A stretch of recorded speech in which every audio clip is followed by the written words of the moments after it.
so then we left, and we went down to the Whipple Federal Building. That's where they're detaining people, and the agents that's like where the agents go in and out to check in and out. And there's a large amount of people. There are probably like 400 to 500 people, and that's where you see on the videos of them coming out and attacking people for literally standing on the sidewalk.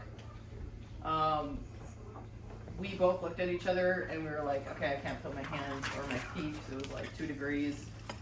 And let's go. And like as we were leaving, sure enough, they all came out and attacked the whole crowd. And I looked at Bridget and I was like, we just missed that whole thing. I mean, I heard people screaming because they got all in their eyes, and like, you know, you're hearing medic, medic, medic, and I just was like so thankful that we weren't there, but I was also like, I don't know what I could do differently in that situation besides save us, because that's my goal, is to like not anything let happen to her. And so anyways, we left, and we went back to our hotel at the time, and we went back out the next morning, and we weren't gonna go back out, but we went back out the next morning, and the most beautiful thing happened. Like, we went back to the Whipple because I wanted to speak. I said, I need to say something. Like, we kind of held back, and I got on the mic and I just said what my ancestors needed me to say. And that was to release the Native men that they captured, that they have captured, and now no one knows where they are.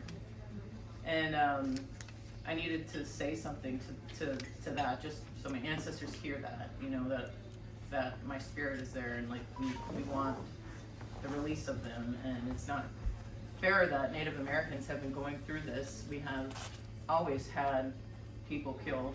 We've always had people trying to erase our genocide and to erase who we are.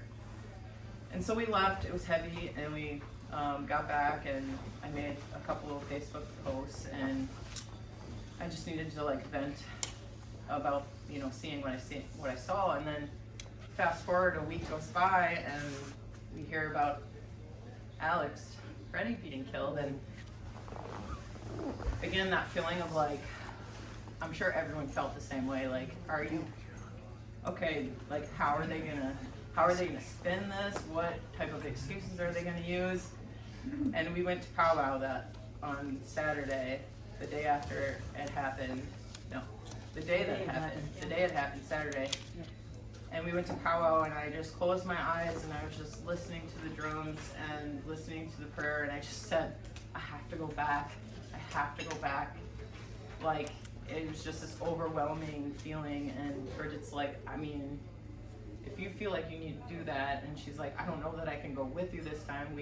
She had work and stuff like that, and I go, no, I'm gonna go by myself. Like, I need to do this by myself. So I drove out there, and I have friends that live in Minneapolis too, and I had a place to stay. And I went to the place the day after that happened on Sunday when I got there, and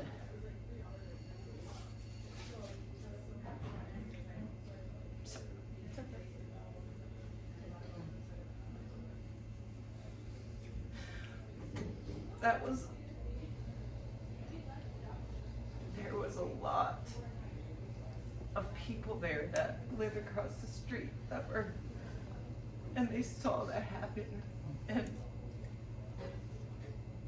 the officers were letting cars go right past the site, and this woman started yelling, and you know, she was telling people, turn off your fucking cameras, turn it off. Like, this was a man that we just saw alive, and you're letting cars just drive by here like nothing happened.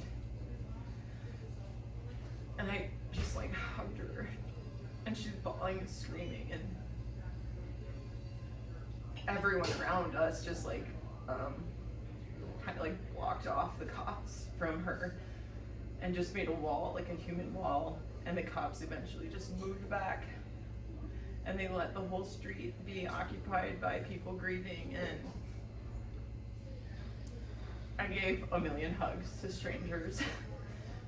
There was a lady there from Oklahoma. She had driven up. She said she felt like God was telling her to be there, and she just said, I'm so glad you're here. Like, you were supposed to be here.